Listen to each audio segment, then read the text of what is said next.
Hello everyone. तो आज की डेट में बहुत सारे लोग ऐसे हैं जो यूपीएससी की कोचिंग ज्वाइन करना चाहते हैं, लेकिन एक्चुअल में उन्हें पता नहीं है कि करेक्ट टाइम या फिर करेक्ट समय क्या है यूपीएससी की कोचिंग ज्वाइन करने का। बहुत सारे लोग ऐसे होते हैं जो यूपीएससी की कोचिंग बहुत पहले ज्वाइन कर लेते हैं और उनका कोर्स खत्म हो जाता है और उनके पैसे भी चले जाते हैं और वो जो है पेपर उनको देना रहता है 2 साल के बाद। ठीक है, तो इससे उनके पैसे भी चले गए और उनका नुकसान भी होता है। आज के वीडियो में हम बात करेंगे कि करेक्ट समय क्या है यूपीएससी की कोचिंग ज्वाइन करने का। पहली बात तो मुझे ऐसा लगता है कि कोई भी चीज को ज्वाइन करने का या कोई भी काम को करने का कोई भी परफेक्ट समय या फिर राइट टाइम नहीं होता है, लेकिन जितना भी मुझे एक्सपीरियंस है, जितना भी मैंने सीखा है, उसके बेसिस पे मैं आपको बताऊंगी कि आपको कब यूपीएससी की कोचिंग ज्वाइन करनी चाहिए। पहले तो हम उन लोगों की बात कर लेते हैं जो लोग 12th के बाद यूपीएससी की कोचिंग ज्वाइन करना चाहते हैं, यानी कि जो लोग ग्रेजुएशन में है, ग्रेजुएशन के फर्स्ट ईयर में, सेकेंड ईयर में वो कोचिंग ज्वाइन करना चाहते हैं। देखिए, ग्रेजुएशन भी लोग 2 तरीके से करते हैं, एक होता है प्राइवेट, एक होता है रेगुलर। तो अगर आपने प्राइवेट कर रहे हैं आप ग्रेजुएशन, जिसमें आपको कभी कभी जाना पड़ता है, ज़्यादा जाना नहीं पड़ता है, तो आप यूपीएससी की कोचिंग ज्वाइन कर सकते हैं। ठीक है, उसमें कोई नुकसान नहीं है क्योंकि आपको पेपर देने ही जाना रहता है, तो आप आराम से अपनी प्रिपरेशन पे ध्यान दे सकते हैं। ठीक है, लेकिन अगर आपने रेगुलर कॉलेज ज्वाइन किया है और अगर आप यूपीएससी की कोचिंग ज्वाइन कर लेंगे फर्स्ट ईयर में या फिर सेकेंड ईयर में, तो उससे आपका काफ़ी नुकसान हो सकता है क्योंकि आपको रेगुलरली कॉलेज भी जाना है, उसके बाद आपको कोचिंग में भी जाना है। तो वो क्या है, वो 2 चीज़ें आपस में मैनेज नहीं हो पाती। और अगर रेगुलर भी किया है और आपने कोई ऐसे टेक कोर्सेज ले लिए, जैसे आपने बीटेक वगैरह में एडमिशन ले लिया, तो भैया फिर आपका नहीं हो पाएगा क्योंकि उसमें भी पढ़ाई बहुत ज़्यादा होती है और कोचिंग में भी आपको रेगुलरली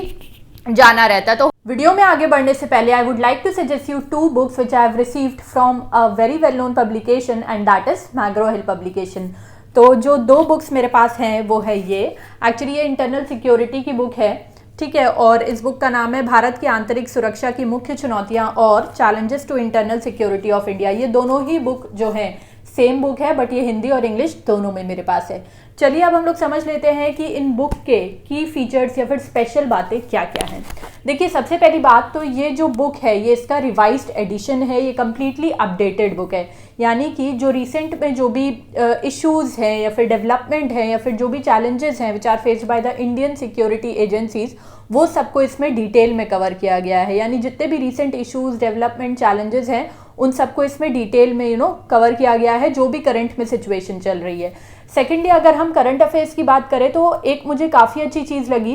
कि जो इम्पैक्ट ऑफ कोरोना वायरस है ऑन इंडियन सिक्योरिटी, ये वाला टॉपिक इसमें अलग से जोड़ा गया है, जो कि करंट अफेयर्स के लिहाज से बहुत ही इंपॉर्टेंट है और बहुत सारी बुक्स में आपको ये चैप्टर नहीं मिलेगा। थर्डली, जैसे कि मैंने बताया कि करंट अफेयर्स की जैसे हम बात करें और अगर इन जनरल भी अगर हम इस बुक के की फीचर्स की बात करें, तो एक ये काफ़ी अच्छी चीज़ है कि इसमें जो भी स्टैटिक पोर्शन है या फिर मान सकते हैं आप जो भी कॉन्सेप्चुअल चीज़ें हैं, उनको जो करंट सिनेरियोज है या फिर जो करंट सिचुएशन है उनसे लिंक करके समझाया गया। क्योंकि at the end of the day जब आपको आंसर लिखना पड़ेगा तो कोई भी कंसेप्चुअल चीज़ या फिर जो स्टैटिक पोर्शन है उसको कहीं ना कहीं आंसर भी आपको करंट सिनेरियोज से लिंक करके लिखना पड़ेगा।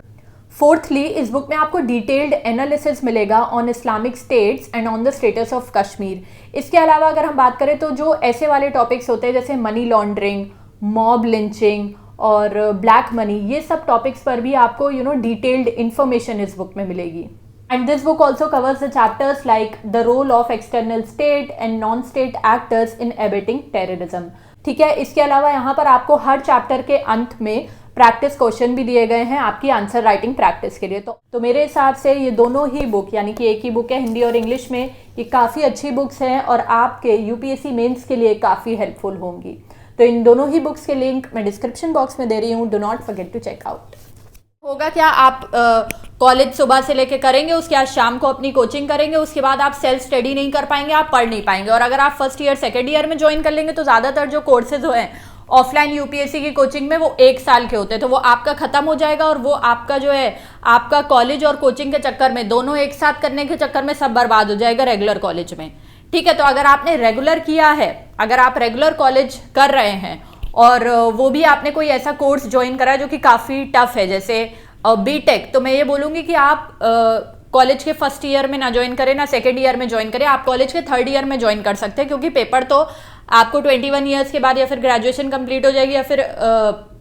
थर्ड ईयर में ही देने के लिए मिलेगा, तो आप थर्ड ईयर में ज्वाइन कर सकते हैं, ठीक है। या फिर आपका जब ग्रेजुएशन खत्म हो जाए उसके बाद आप 1 साल के लिए कोचिंग ज्वाइन कर सकते हैं। तो इससे ये भी होगा कि आपका कॉलेज भी कंप्लीट हो जाएगा और आपकी कोचिंग भी हो जाएगी। क्योंकि बहुत बार ऐसा होता है कि कॉलेज के दौरान, रेगुलर कॉलेज के दौरान अगर हम यूपीएससी की कोचिंग ज्वाइन कर लेते हैं तो होता क्या, हम अपने मन को संतुष्टि देते रह जाते हैं कि यार ठीक है ना, क्लासेस तो हम जा ही रहे हैं ना, कोचिंग तो हम कर ही रहे हैं। It is not only about coaching, it is majorly about your self study, ठीक है। और कोचिंग में भी जो ऑफलाइन यूपीएससी की कोचिंग्स है वो बहुत महंगी है। तो मैं ये कहूँगी कि अगर आप रेगुलर कॉलेज कर रहे हैं, अगर आपने बीटेक वगैरह लिया है और आपको रोज जाना पड़ता है, बहुत कोई टफ कोर्स ले लिया है, तो उसके लिए आप या तो ग्रेजुएशन के थर्ड ईयर में ज्वाइन कर लीजिए, या फिर आपका जब ग्रेजुएशन कंप्लीट हो जाए उसके बाद 1 साल का समय लीजिए, उसमें आप ज्वाइन करिए, ठीक है। अब बात ये आती है कि बहुत सारे लोग ऐसे होते हैं जो ये बोलते हैं कि हम पोस्ट ग्रेजुएशन में क्या यूपीएससी की कोचिंग ज्वाइन कर ले। तो आप बिल्कुल पोस्ट ग्रेजुएशन में, अगर आपको लगता है कि क्योंकि आप एलिजिबल हो गए हो,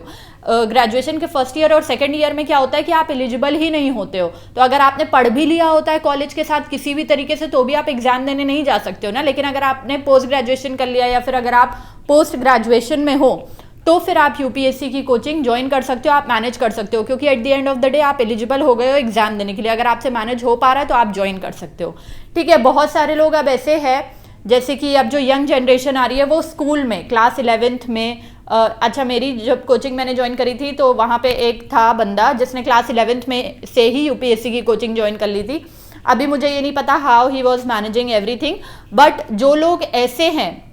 अब जो यूपीएससी की कोचिंग क्लास 11th में ज्वाइन करना चाहते हैं, है ना, मैं उनको यही बोलूँगी कि ठीक है आप मोटिवेटेड हो, ठीक है वो बात ठीक है, लेकिन फिर भी मैं यही बोलूँगी कि आप पहले अपना स्कूल कंप्लीट करें, आप 12th में अच्छे मार्क्स लाएं, अपना पूरा बोर्ड्स दे लें, उसके बाद आप यूपीएससी के बारे में सोचें, यूपीएससी की कोचिंग ज्वाइन करें, तो वो आपके लिए ज़्यादा बेनिफिशियल रहेगा। क्योंकि स्कूल में ऑलरेडी, क्योंकि स्कूल तो सब कोई जनरल नॉर्मल लोग तो सब कोई रोज़ स्कूल जाता है ना, तो आप रोज़ स्कूल जाओगे, उसके बाद यूपीएससी की कोचिंग करोगे, फिर आपके 12th क्लास में बोर्ड्स भी होंगे, तो वो सारी चीज़ें जो है वो मैनेज नहीं हो पाएंगी। तो मैं यही बोलूँगी कि आप पहले अपना स्कूल पूरा करें, अपने बोर्ड्स दे, उसके बाद आप यूपीएससी के लिए प्रिपेयर करना स्टार्ट करें एंड एवरीथिंग, ठीक है। हैविंग सेड दैट, बहुत सारे लोग ऐसे होते हैं और बहुत सारी कोचिंग्स ऐसी होती हैं जो 3-3 साल का जिनका फाउंडेशन कोर्स होता है, ठीक है। और अगर किसी को कोई दिक्कत भी रही है या फिर एग्जाम्स की वजह से या फिर किसी भी कारणवश अगर वो उसका बीच में कोर्स रह गया तो वो करवा देती, बहुत सारी कोचिंग्स ऐसी होती है, ठीक है। जब मैंने ज्वाइन करी थी आफ्टर माई 12th तब तो होती थी, अभी का मुझे नहीं पता है कि क्या सिनेरियो है, क्या सिचुएशन है। तो अगर इस तरीके से है, अगर आपका जो फाउंडेशन कोर्स है वो 3 साल का अगर फाउंडेशन कोर्स है और खिंचते खिंचते कहीं ना कहीं आपको पता है कि अगर आपका कोचिंग ऐसा है, ठीक है, इतना आपको कोऑपरेट करते हैं कि अगर आपके एग्जाम की वजह से अगर आपने कोचिंग नहीं कर पाए, आपकी क्लासेस छूट गई, तो वो 3 साल के बाद भी आपको अलाउ करेंगे, तो आप 12th के बाद यूपीएससी की कोचिंग ज्वाइन कर सकते हैं। लेकिन अगर आपकी कोचिंग सिर्फ 1 साल की है, अगर आप जो फाउंडेशन कोर्स होते हैं वो काफ़ी महंगे भी होते हैं, लेकिन जो 1 साल की कोचिंग होती है वो इतनी महंगी उसके कंपैरिजन में नहीं होती है। तो अगर आपका कोई फाउंडेशन कोर्स है जिसमें 3-4 साल का आपका समय है तो आप 12th के बाद ज्वाइन कर सकते हैं। लेकिन अगर आपको ऐसी ही कोचिंग ज्वाइन करनी है या फिर अगर आप इतना फाइनेंशियली स्ट्रांग नहीं है कि वो 3-4 साल का जो फाउंडेशन कोर्स होता है उसको आप अफोर्ड कर पाओ और आपके पास है कि मैं सिर्फ 1 ही साल की ही कोचिंग कर सकता हूँ या कर सकती हूँ, तो आप उसको तब करें जब आपका ग्रेजुएशन कंप्लीट हो जाए, ठीक है। क्योंकि आपका ग्रेजुएशन कंप्लीट हो जाएगा, 1 साल आप कोचिंग करें, सेल्फ स्टडी करें, पढ़े अच्छे से, तब एग्जाम दे। क्योंकि 1 साल की अगर आपको कोचिंग करनी है और अगर आपने ग्रेजुएशन के फर्स्ट ईयर में ज्वाइन कर लिया तो उसके बाद आपको पेपर तो थर्ड ईयर के बाद ही देने को मिलेगा ना, वो सब आप भूल जाओगे, आपके दिमाग से निकल जाएगा, क्या फ़ायदा हो गया। फिर सेकेंड ईयर में आपने ज्वाइन कर लिया तो भी वो 1 साल आपका कंप्लीट हो जाएगा, आपके पैसे चले गए, ठीक है। जब आप एग्जाम देने जाओगे तब नहीं होगी ना कोचिंग, और तब जो करंट में चीज़ें चल रही होंगी, करंट अफेयर्स होंगे, जो सारी चीज़ें होंगी वो आप कैसे पढ़ोगे, तो आपको कोचिंग करना, आपके पैसे बर्बाद हो जाएंगे, ठीक है। आज की वीडियो के लिए बस इतना ही था। आप लोगों को ये वीडियो कैसी लगी, let me know in the comment section below. Till then bye, take care.